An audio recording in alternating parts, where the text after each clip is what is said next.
Attachment theory is essentially the way that our primary caregiver, the person responsible for emotionally regulating us, attuning to us, being present for our experience as a baby, those first few years, how that caregiver responded to us essentially shaped our attachment style tendencies. And those tendencies go along for the ride with us as we go into adulthood. And unless we intervene and make different choices to create more secure attachment, we will oftentimes, recreate those similar patterns. And it's really wild because these things are happening when we're a child in the way we relate to a caregiver in this time where we're so unconscious and so little, and yet we're bringing so many of these patterns in our older years. Well, hello there and welcome to this episode of the Terri Cole Show that I think you are going to love. I was talking to my friend and relationship expert, Silvy Khoucasian, and we talked all about attachment theory, and we talked about aging, and we talked about transitioning, and we talked about Botox. We talked about all of the things. It was amazing. So let me tell you a little bit about Silvy. She's a relationship coach and a writer. Her heart mission is to support people in being deeply and soulfully self-connected and to use their self-awareness to create relationships that feel nourishing and supportive. She guides others to get to know themselves in a collaborative and empowering way and teaches people ways to strengthen their communication skills, their capacity to be vulnerable, and their ability to create healthy and compassionate boundaries, which we talked about boundaries as well.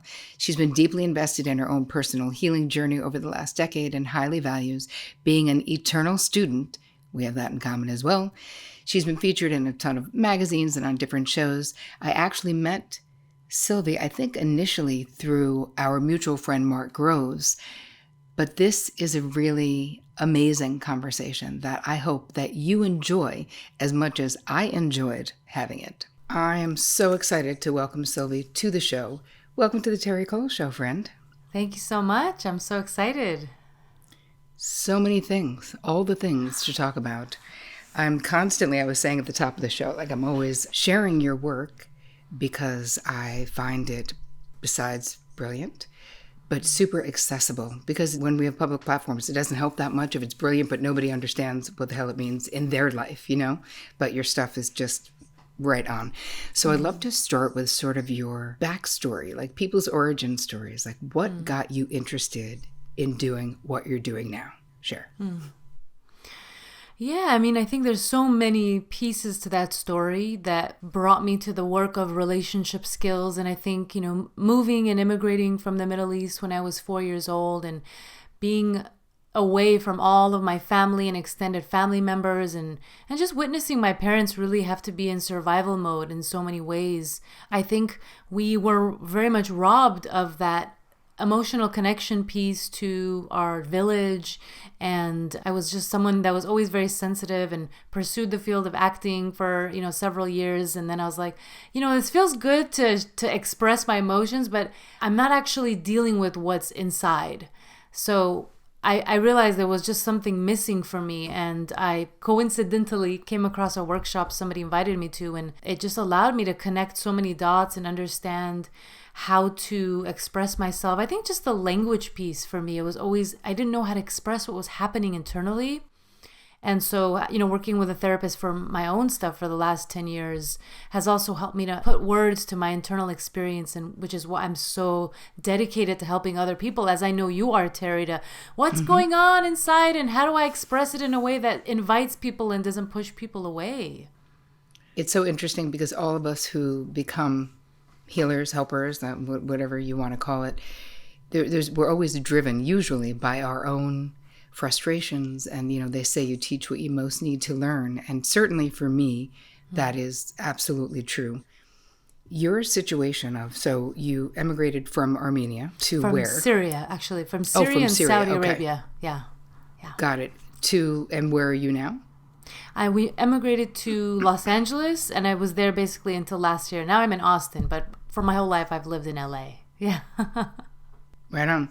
So how, for you, negotiating boundaries in a cross-cultural way, so how did that impact you coming really from a different culture?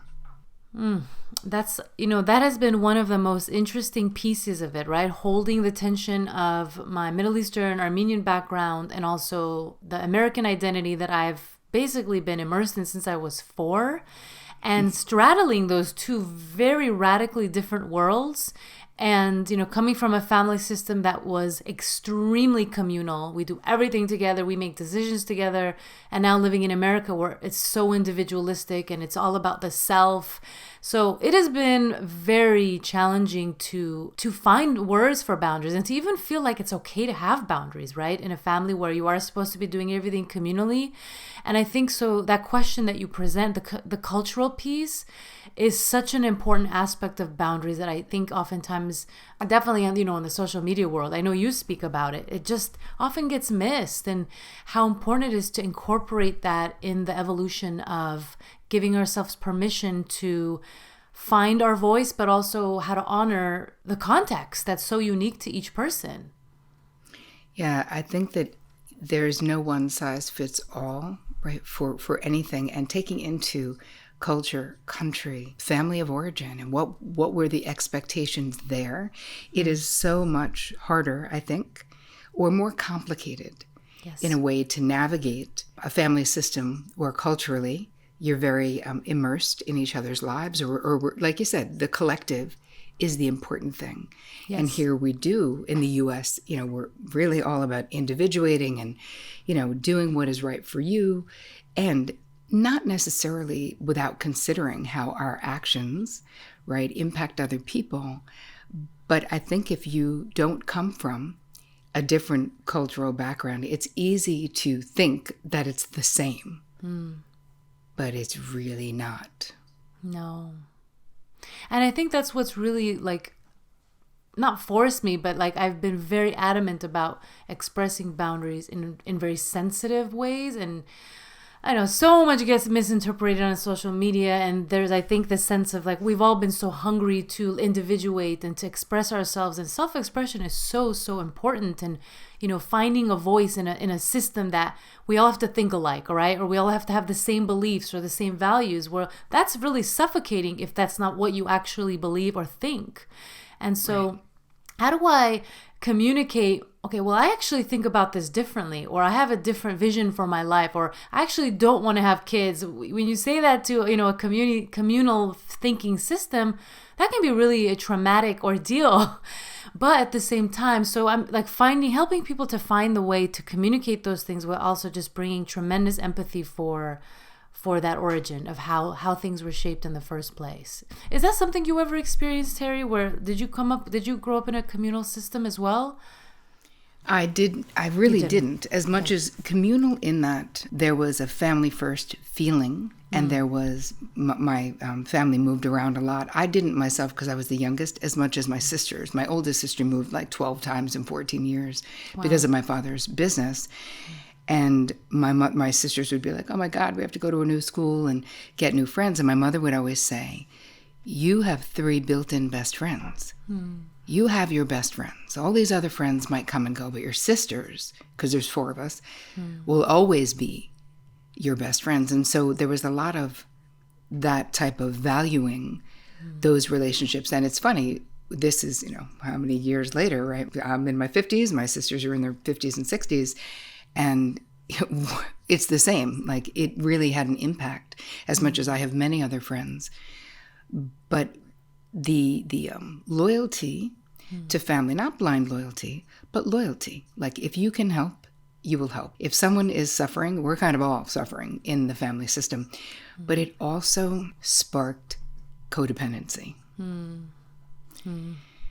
So this becomes something that trying to make the distinction between what am I doing out of loyalty, what am I doing out of codependency in my younger life. It's it's like a plague where it's very difficult for people to make the distinction, where I thought if I wasn't trying to save this one sister from her bad choices, that I was being a bad sister, rather than respecting her autonomy and saying, hey, if you want to make better choices and you need support, I'm here for you. And I was, but I can't, talk to you every day while you're in this abusive relationship or whatever the situation was, that's what it was. I feel like those are hairs that can be very complicated to split. for Absolutely. someone if you aren't a psychotherapist or a relationship expert. You don't understand that. My question for you too, because you are really do a lot about attachment work, attachment styles. It's been very popularized, but you've been really ahead of the curve because you've been talking about this for a long time, long before it became into vogue. And my question, since we're talking about culture, do you think that the culture that you're born into impacts your attachment style or not? I definitely do. There's exceptions to everything, but here in the American culture, I think so much of research was pointing to the importance of, if your baby cries, let them self-soothe. There was such a period of time where there was this almost like anti-attachment mentality in the air. And I think that that is literally what impacts attachment. And I think whereas in the, in the Middle East or where I kind of grew up, there was, definitely in some cases, like almost like an over focus on children to the point where sometimes it can feel overwhelming, and that can also create avoidant patterns. So absolutely, Right. whatever is in the cultural environment and the air is shaping the way that parents are parenting and relating to their kids. I'm so grateful that more and more research is showing that there is a balance between, even I remember my own therapist was saying, like, when you're looking at your baby in the eyes and your baby wants to look away, it's important to let your child look away and not force the gaze. Like even little things like that are important to bridge cross-culturally, right? That these are universal things that go above and, beyond any culture. But yeah, like, growing up in the Middle Eastern culture, there was tremendous gender rigidity in my family system. And I think there was a lot of fear growing up, and where there was a lot of repression in women's self-expression. And so I think I definitely grew up with a lot of fear-based tendencies, and I've had to really navigate that. I'm with someone who's American now, and I've even just reading his facial expressions, he expresses so differently than my culture. And I was like, I thought I was a great therapist and coach, and I can't read him. So it's fascinating to see how even like the attachment piece, plays out in our adult relationships. And those facial recognition cues can be very skewed. And it's so important to just check in with whoever you're in a relationship with, whether it's a friend or a romantic partner. So yes, long answer is it plays out in so many different ways, as I'm sure you also know, Right, of course. So for someone who's listening or watching this on YouTube and they're like, I've been in a cave, I don't even know what this is. Can you talk a little bit about attachment styles? What are they, and how do they impact the way that we relate in our relationships? Absolutely. Let's break down the 101. So attachment theory is essentially the way that our primary caregiver, the person responsible for emotionally regulating us, attuning to us, being present for our experience as a baby, those first few years, how that caregiver responded to us essentially shaped our attachment style tendencies. And those tendencies they go along for the ride with us as we go into adulthood. And unless we intervene and, make different choices to create more secure attachment, we will oftentimes, recreate those similar patterns. And it's really wild because these things are happening, when we're a child, and the way we relate to a caregiver in this time where we're so unconscious and so little, and yet we're bringing so many of these patterns in our older years. And so if there's a caregiver, just to kind of break them down for people, that is present a certain amount of the time and not present other times, that can create a lot of anxiety and anxiousness and anxious attachment tendency in a person. Caregivers that are very disengaged, not very emotionally attuned, or maybe they're present for a child's achievements or the things that are more doing based, they can turn out, they can have a lot of avoidant tendencies and really struggle with the right brain emotional expression as an adult. And then there's people that grew up with more fear-based, chaotic environments at home, where let's say there was a warm caregiver sometimes, but then they were really afraid or punishing, the caregiver was punishing, or they just had their own trauma that they never worked through.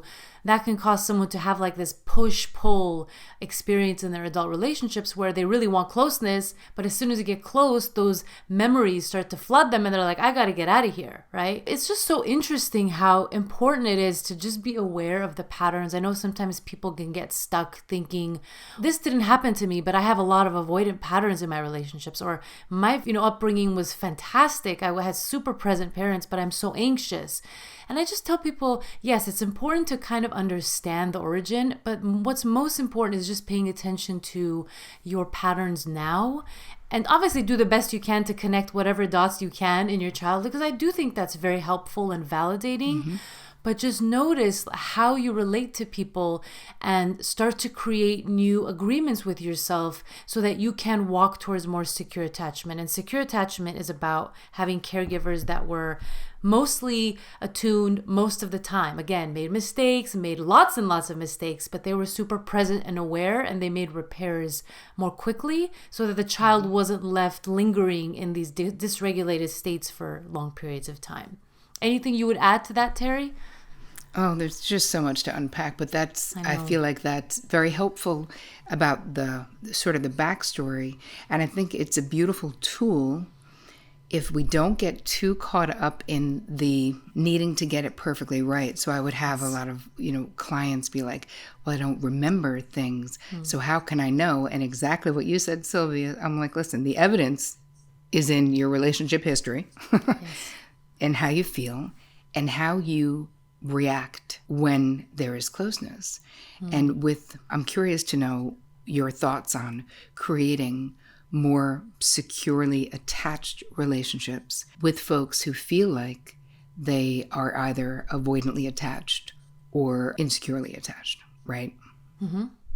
Yes, there's definitely, I like what you said about just first kind of taking an inventory, taking stock of your relationship history, right? Even your friends, because I've definitely, the more research and work I've been doing with attachment, the impact on friendships is very, very, very much there. So just, notice how your relationships tend to feel, like you said, when there's closeness present, when there's conflict. Those are two areas that are really helpful to just understand. When there's distance in the relationship, do you get really, really anxious? When there's inconsistency, do you get anxious? Or when someone is actually really present and loving, do you feel suffocated? So anxious people tend to feel like there's never enough closeness, or they don't feel cared about very often. Whereas again, this is a spectrum, right? If someone is high on the anxiety level. And for more avoidant tendencies, it's somebody that tends to feel really suffocated, gets really overwhelmed by connection, hard time being vulnerable. So we're looking, okay, what are the opposite skills in order to build more security, right? What are the agreements and what are the behaviors I want to start modeling, even if they don't feel natural to me, because they won't. They're going to feel, you're going to feel phony doing them. You're going to feel like, okay, this doesn't make any sense. This feels so, again, counterintuitive to me. So for someone that's more anxious, it's, really questioning and challenging those beliefs that they have that people don't care about them, right? Looking for evidence of the opposite. This is really pertinent in like CBT therapy, cognitive behavioral work, challenging those thoughts, looking for evidence like that people do actually care about you. And if you can't find any evidence, well, then that's a different story altogether. Right. But usually there is evidence that people care, and asking for consistency in your relationships. And what is the kind of consistency that you need to have regular check-ins? I remember when I started dating my partner, I have a little bit of anxious and avoidant tendencies. And I asked him, a month in, I was like, babe, I really need you to check in with me like first thing in the morning. I need us to at least have one simple touch point before like I go into my day. And he has, a lot of avoidant tendencies, which he's shared very publicly, and he encourages me to share all the things. And it was, very counterintuitive for him, because he would feel connected to me when days and days would go by. And I was like, I don't understand. This does not make sense to my brain. But that's what I needed. And that was something that we've been able to kind of find compromises in our relationship throughout the years that work. And for people that have more of that avoidant tendencies, it is actually the opposite. It's like leaning towards relationship more, sharing yourself, being vulnerable, looking for people that are warm and responsive and actually want to get to know you and not shame you for having those emotional expressions and your needs. A lot of times with people that have avoidant tendencies, there's such a disconnect from what are my needs. I have literally no idea. So start small. Start with a little checklist through the day, whether it's I feel hungry, I have a need for food, I feel thirsty, I need water, I need to rest. Just start tracking your needs experience and allowing yourself to reconnect to those parts of yourself that, that have forcibly been shut down. Those are some practical things that people can do. There's so much more I can share, but I'm just going to take a pause there for a moment. Well, I mean, listen, everyone, we're going to give all the information for all the people to follow you and find you. What are you lit up about right now? Like in your career, what are you teaching? What are you doing? What am I most lit up about? I think the thing that I am most lit up about, because I am in it, is the theme of transitions and navigating transitions and how challenging they can be, particularly for people that have anxiety or they're just identify with being very sensitive. I think transitions are hard for most people, different kinds of transitions. I just moved, like I shared, from LA to Austin, left my communal family behind. I was like, I can't leave you guys. And so helping people, just supporting people to work through the layers of grief and loss that comes through that, and supporting people to look for the anchors and find the anchors that are going to allow them to navigate that kind of change, and just making space for the big feelings, because they're big oftentimes. I don't know if you've been through, I think collectively we've gone through back-to-back transitions, and man, it's been a hard few years, Oh my God, yes. Transitions are something that are so fascinating, because since human beings, we have this tendency to fear change, right? It's just innate. It makes sense, right? From primal mind to like, what happens if I change where I live? Maybe I'll die. Maybe I'll get kicked out of the tribe, whatever it is. That we already are starting with that. And then you have some people where change is so threatening that they don't do it. Right? I have clients who the pandemic was so devastating for people who are so attached to their schedule, going to that particular cycling class or going to, all the things that got shut down. It created a very fertile ground for working on managing change. But in the work that you're talking about in the transitions, are you also helping people with like the life transitions, right? Yes, going exactly. From the baby bearing years, if you did Yes. or didn't have children, into the what's next. How do we deal with that? I'd be curious to get your thoughts on this. I just did a solo episode on aging. Just really questioning, how do you, listener, watcher, want to do it? I'm in the process of questioning myself. How do I want to do it? How can I do it well? I mean, there's all this language out there now, like successful aging and aging well, and what does that look like? So what are your thoughts on aging? Wow, I think that this is such an important conversation that is so is there's so much nuance in the layers of what you're sharing that I think, again, we don't hold collectively very well. And I was sharing with a close friend recently, I love watching like high school shows and college shows, and it's like, what is it about these shows? Why am I so drawn to this? Is it this era of youth that I feel that I want to go back to? Is it because collectively that's what, is where we kind of hold eros and aliveness and vitality? And as we age, is there not enough context for us to really be able to, be able to live into those vitality, energy places? And that's definitely something I've been sitting about. I'm going to be 40 next year, so I'm going to be hitting a big milestone there, and something I think about all the time. And like you said, how do I want to do it? Do I want to get fillers? Do I want to do, like, what am I going to do? And how do I not get roped into the things that society wants of me, but also not judging myself for doing things? It's such a, there's so many layers, and the wisdom and the elders, there was such a profound level of respect and honoring that I do think is missing in this generation. I just think it's not something we recognize and honor as deeply. I totally agree. But I have had this thought, because I've been contemplating this, because I'm a lot older than you are. And I've been contemplating, who do I want to be in this process? And it doesn't necessarily matter. I mean, it does, but it doesn't.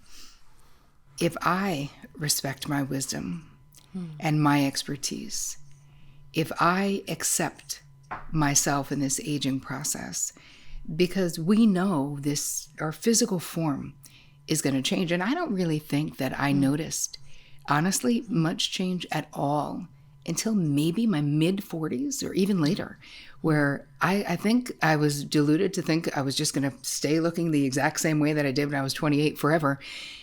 And I've gone through so many the ups and downs of what I want to do, really do something. Do I need to? And then I really got into it in my own therapy, talking to my therapist and being like, I don't think I want to let society dictate that something's wrong with me as I age. Because really nothing's wrong with me.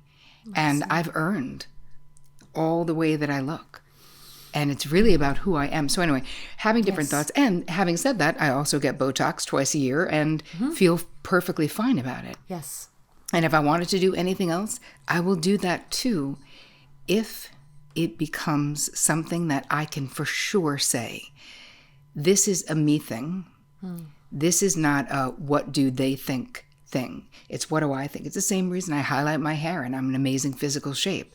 That is a choice. I put in those efforts for myself because it's how I want to live and look, and I want that energy, and I expect that of Vic as well. I mean, not highlighting his hair, obviously, my husband, but being physically well, because he's 10 years older than me. And so he's really more sort of contemplating his own mortality.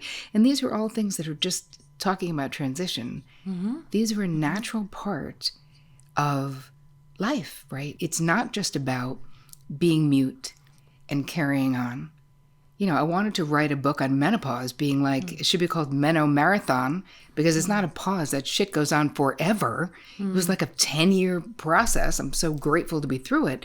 But all of the things that would have been so helpful for someone to have shared with me when I started going through menopause, that would have been great. So I definitely, at one point, when I'm done with writing the 2 books I'm writing now, I really feel like I want to write one on menopause. I think we need it, you know? Amazing. That would be amazing to read. And even, you know, as you were sharing about the transition and even, you know, the gap of age between you and your partner, my partner is also 9 years older, and the transition of he's in a different phase in his life now than he was when we met. And now we're navigating where I have, you know, desires to do certain things that he's no longer interested in. And so there's also those transitions relationally, not only the self, but also how does each transition, if you are in a relationship or even friendships, you know, transitions in friendships where you maybe were hanging out and partying and now one person is settling down and you're in a completely different phase of life. How do you navigate these transitions in your relationships while still bridging and also sometimes acknowledging that it's just no matter how much you try, it's just you want very different things out of your life. So it's so complex. There's so many layers to it, but that's what I feel very lit up about right now. So good. I love it. All right, I have a boundary question for you. Yes. Personally, what has been your most challenging boundary struggle, and how did you overcome it, if you have? I think for me, the hardest boundary has always been the emotional boundaries. I get very enmeshed emotionally with people. And I have to really work on. So one of the things I've communicated with like people when I'm first getting to know them now is if I notice that someone shares a lot of information, like really a lot, I have to kind of communicate, I communicate that, you know, this is something I'm very sensitive about. And if we can share information in smaller doses and like kind of check in with each other before unloading a lot of content. And again, this is something that sometimes I can gauge and other times I'm like, whoops, I went over my limit and I'm overwhelmed and I need a 4-hour nap. And it's so hard. Like today, it happened literally today. I was venting to my partner. I was like, I'm so overwhelmed. It was so much processing. My Uber driver. And I was like, you know, like, and I haven't been able to work with too many clients because of this. I have a very handful of clients that I dedicate my time to. And I know my limit in that area. But in the more socializing, it's still a challenge for me to navigate. Yeah. I so get it, though. But I love how beautifully you shared your solution to it by talking true, as I would say, by telling the truth, because rather than avoiding that person because you feel like you're like a toxic receptacle, you're sharing with them a way that this friendship could continue with these boundaries. And maybe they can do it and maybe they can't, but you are at least creating the opportunity for them to continue to be connected to you in this way that will work for you as well, which is super loving, super brave, because hard to do. It's hard. Yeah, because they So could hard. literally walk away or say, well, this person is, I can't do it, or I'm not willing to do it. But that's exactly it. It's like I have a language now after, this is probably very recent, like this year. After so much therapy, I finally know what to say. And there's so much grief for all the relationships I didn't have, I wasn't able to do this for. Or I blamed or I deflected and I made it about them when it has nothing to do with them, because other people can handle that. Though this is about me taking ownership of what I need and what kind of my limitations and capacity is. Yeah. So that feels empowering. I was just going to say, it's a beautiful distinction, though. It is empowering to know because, and listen, all of us, Silvy, right? Like in my 20s, did I have any insight into my own crap? No, I thought it was everyone else. This one's an entitled idiot, and this one wants more. Everyone's taking advantage of me, rather than I was serving myself up on a silver platter, offering to do crap I didn't want to do. But I was still like, oh, that Betty. Like, it's so it's so easy, to sort of put it on the other person. And I know that you're doing something with our mutual friend, Mark Groves. So would you tell us a little bit about Attachment 101? You guys have a course together? Yes. I'm so excited. It's all about attachment. So if you resonated with what I've been sharing, we go into the nitty-gritty of how attachment styles develop. And it's super practical. It takes you through how to create more securely attached patterns, and it also goes from romantic relationships to friendships to work environments, so that you have like lots of scripts and juicy material to find your own languaging. Because I like to learn from, I need to see someone do it to learn it, to find my own way. And so the course with the live, which will have a Q&A feature as well, so you can ask questions and dance with us during that. Amazing. So where can people do that? I'll put the link in the show notes. So I have that, but where can people actually just find you? Tell us. And if you go to my website, silvykhoucasian.com, you can see all of my courses available there. And this one is called Attachment 101. And then my Instagram page is where I post most of my relational content and boundaries, attachment, transitions, grief, all kinds of things. All right. So all you guys watching, listening, all of that is in the show notes. Silvy, thank you so much for the work that you're doing in the world. I so appreciate you. Thank you so much, Terri. Such a joy to be able to finally do this with you.